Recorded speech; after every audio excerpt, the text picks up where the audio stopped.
I'm Leslie Gibson. I'm a writer looking to find a vibrant, creative, diverse community to call home. Home is that basic need for shelter, safety and support, and it's what we all have in common, isn't it? But a sense of belonging may always remain elusive. In these first 6 podcasts, I'll be talking to Val McDermott, the award-winning crime writer, folk indie band The Tin Pigeons, and Keely Mills, the Chubby Mermaid, as well as poets, wandering minstrels, artists and sculptors from across the UK who will be deciding whether they're creative because of or despite their hometown. Where will I be tempted to lay down my hat, I wonder? Make me believe in all that I don't know.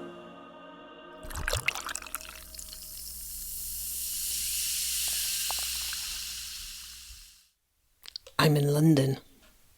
And shh, I'm in a pub. Actually, one of the people that always draws me back to Cape Town at the moment is my gran, and I remember one of the stories she always used to tell me, and I've heard it since, so I know it's not like one of her stories, but it's one of the stories she used to say. And she said there's this person who moves to a new town, and they don't know what the town is like, so they go to the local shop, and they ask the shopkeeper, "What are people? Hi, I've just moved here. What are people like in this town?" And the shopkeeper looks at this person and says, "What were they like in your last town?" And she says, "Oh, they were, kind and friendly and really welcoming, and they had a great sense of humor." And he said, "Well, that's what they're going to be like in this town."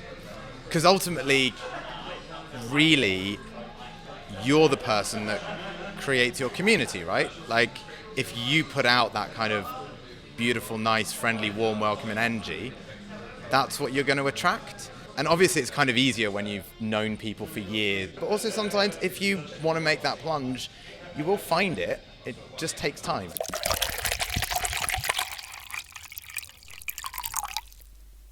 So that's Michael Kossu. I'm here interviewing him today because he runs a monthly club in the Camden Head called Natural Born Storytellers. I like the Camden Head. It's kind of a bit spit and sawdust. I hope they don't mind me saying that. Downstairs, which is perfect for me. I fit in very well there. And then upstairs, there's a little performance room, if you like, that seats maybe about, I'm having a guess here, about 60 to 80 people, something like that. I've performed here once before. I've told the same story once before, 5 years ago, but then I didn't know why I was telling the story, and now I do, and you are going to hear it later. Michael is originally from South Africa, and then he moved around London after the age of 8 in various places, and now he's in the vicinity of Seven Sisters. His parents are here too, but he still has a yearning for South Africa, although London has definitely become his home. And it's weird that we talk of London, don't we, as though it's one big place or one small place, where it's a conglomeration of places. What are you looking for? You're looking for a place that you can feel like yourself and be yourself. And again, that probably comes from within, but sometimes breaking away from the constraints of where you grew up and expectation also kind of helps you rediscover who you are. So ultimately, where do I feel I can be the most me? And I've met so many people who have different groups of friends and they tweak their character around these people. I still remember one of my early travels. I was like, there's going to be 50% of the people are going to love me and 50% of the people I meet are going to hate me because I'm just going to be me and I'm not going to bloody change for people. Obviously, not half the people hated me. Like, still have some clashes, but whatever. Everyone clashes.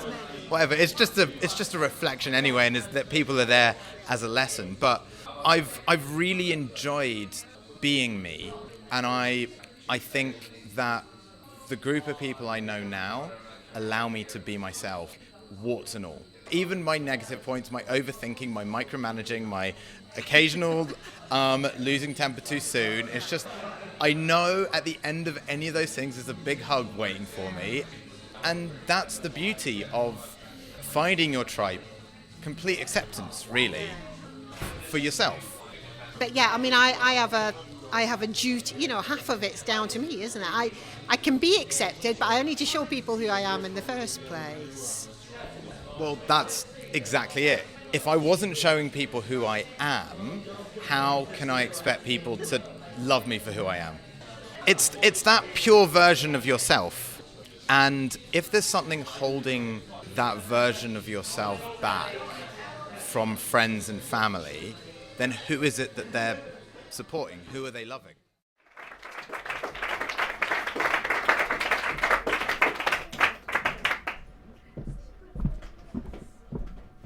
Oh, Maddie, I love that. Okay, so I come from a much gosh, you can't see anything when you're up here. I come from a much maligned and unfortunate race. I am, in fact, Scottish. Thank you very much. Grew up in Fife, but for the last 28 years, I've lived in beautiful Stamford in Lincolnshire. If you've never been, please come and visit me because I am bored stiff. But I come from, it's accepted in my family that odd things, unfortunate things, if you like, happen to us. There was, especially on holidays are the worst. So there was a time when the dog peed on my dad's foot in Knaresborough, thinking that he was a lamppost. Or the time when his camp bed concertinaed on him, just as he was finishing his fag. So his toes were wiggling here and the smoke was drifting up between them. And now I come to think about it, it's probably my dad, isn't it, that's unfortunate, and not the entire family. However, I'm kind of getting used to things, so that when my marriage failed, or when my car went on fire, or when I opened a jar of beetroot with disastrous effects, these seem to be not surprising in the least, to be expected almost. So it wasn't a surprise then when I went to visit my friend Rachel in Huddersfield. And Rachel had a drive that sort of bent down and to the corner a little bit. At an angle it was.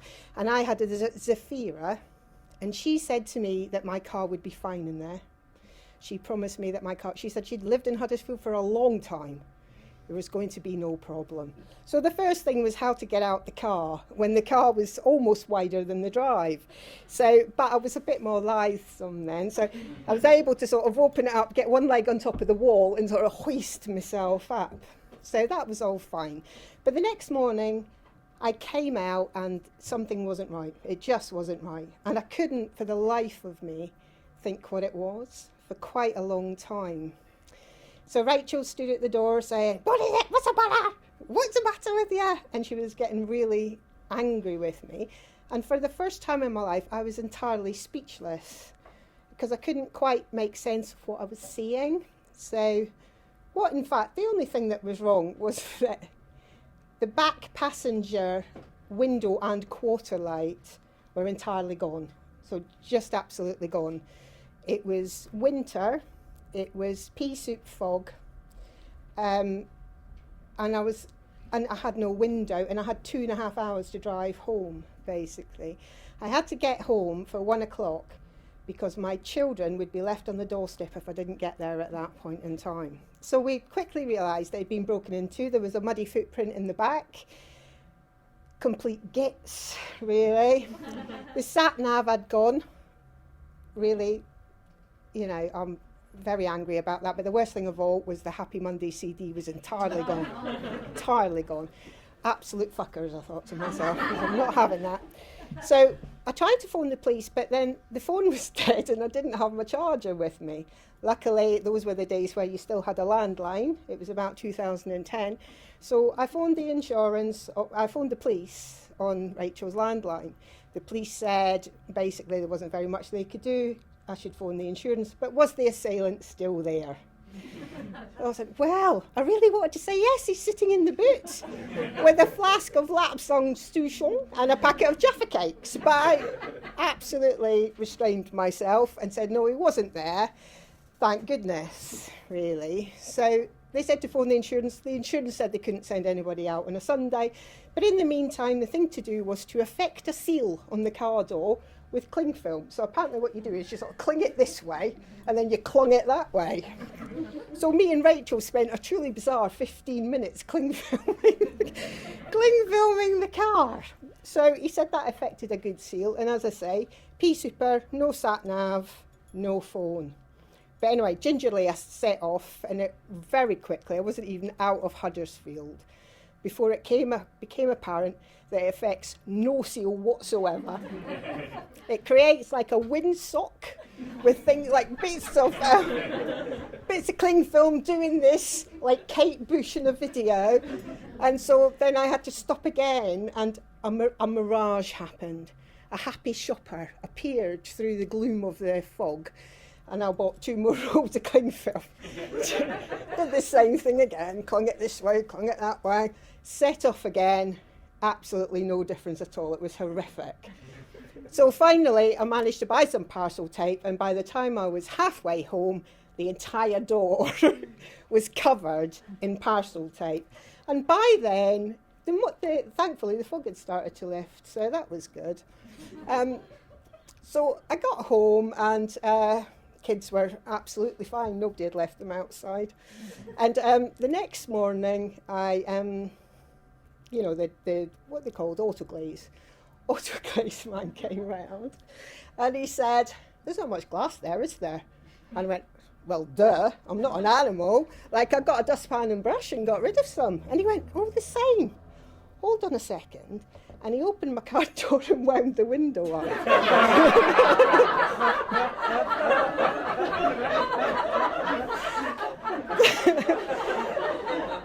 So,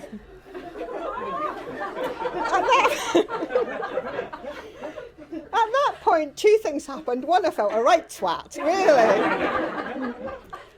But the second thing was, completely unusually, I felt gratitude. I felt really grateful. I thought they were quite tidy thieves, weren't they? Really, it was only the one boot print, and they did their best to keep the damage to a minimum. I'm quite pleased.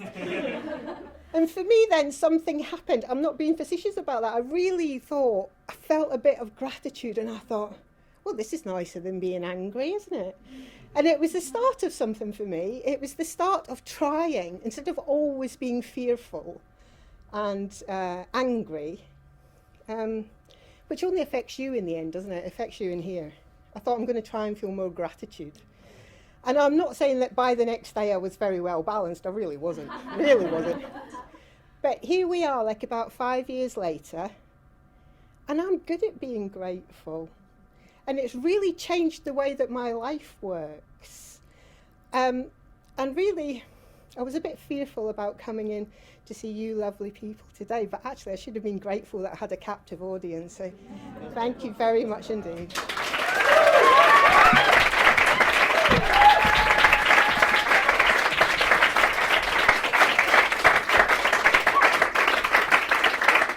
That was Leslie. That was Leslie, right? Okay. That was Leslie. That was an amazing story. Easy mistake to make. Not double checking. Your mind jumps to a certain conclusion, and there it is. We're proved wrong. It's those first impressions. But thanks for sharing that story. Also, Leslie is here for another reason. So, we've spoken before tonight, and we kind of picked this theme because Leslie's doing a search, a journey for community, for what is home. And we picked the way home so we can kind of see what people here think of home and feel about home, and where do people feel at home, and what is your sense of community around that. So at the break, which is coming in a couple of minutes, please see Leslie on the way out. She's got a little piece of paper, a little survey, a couple of quick questions for you, and she might, if any of you want to speak to Leslie about community and about home, then they're around. They've got little badges that say the way home on them. So that would be a really awesome thing if anyone here feels they want to be part of that. But a couple more wild journeys home. So one night I went to a friend's.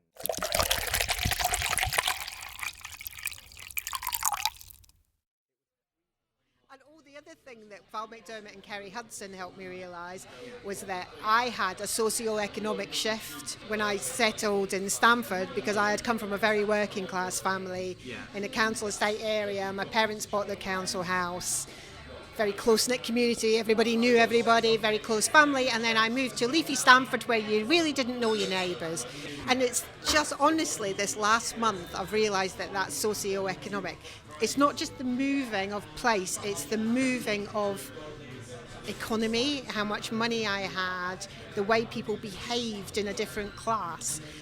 And that actually, although I was always felt very grateful to have made that shift, now I'm thinking I'd quite like just to move back a bit. It's never really felt like home. Yeah. Say as you get wealthier or move up socioeconomic groups, it's like then your properties get bigger and you just get further away from other people. Yeah. So in terms of community, if you look at towns, they're really quite cute. Like I say cycling because that's my favorite way of seeing the land, but so you're cycling through countryside and then you see all these houses like grouped together. Why have people decided to group their houses together? It's because they want to be around people. I find it a bit sad that you see cities, and even though you've got people living close together, it's almost like the government wants you to live almost individually, smaller single 1-room, 2-room flats. You're separating from family. What happened to these old houses that you have 2 or 3 generations living together in, sharing the knowledge? We have more power when we're a community.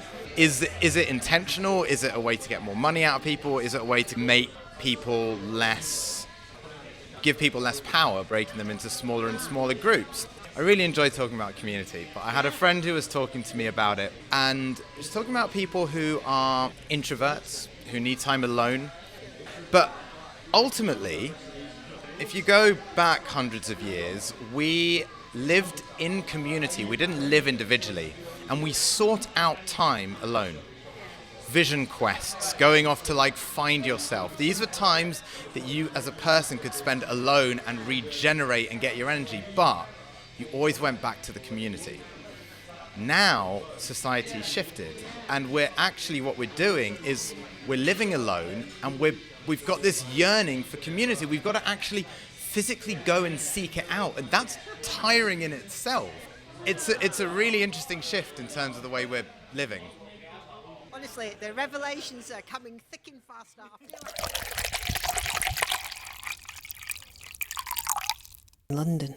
It's somewhere I come to 2 or 3 times a year, but that actually over the past year it's been much more frequent than that. It's only an hour from my home in the train. A hop, skip and a jump really. There's so much to do here. But as a place to live, it's not somewhere I've ever wanted to come to. I can't bear being stuffed in a train full of other people, and I can't bear vast amounts of traffic and busyness that never stops. But I also find that exact same thing very exciting sometimes. I just couldn't do it constantly. You seem to get swept up in things in London, and I find that quite difficult. But my lovely boy is there, and I'm thinking of starting a fan club for him. I've had quite a lot of feedback about Rory from episode 1.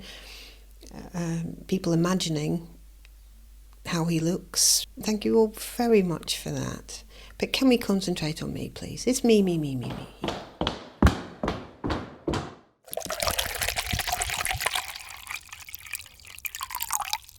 I always say to people when they go traveling, leave from a good place, or leave really enjoying your city, because it's a different experience feeling like you're running away from a place than leaving from a place of happiness going, I'm going to go explore what's out there, and I'm also looking forward to coming home, because I know I've got a home. Cold. The Way Home Project is written and presented by me, Leslie Gibson. The editor was Claire Crofton. Music and project artwork by the Tin Pigeons. Get off now and plug to the pod website for more insights, comments and transcripts, along with photos and bits of other fluff and stuff. Remember to describe and subscribe, and invite your friends along so you can talk about me afterwards. More next week.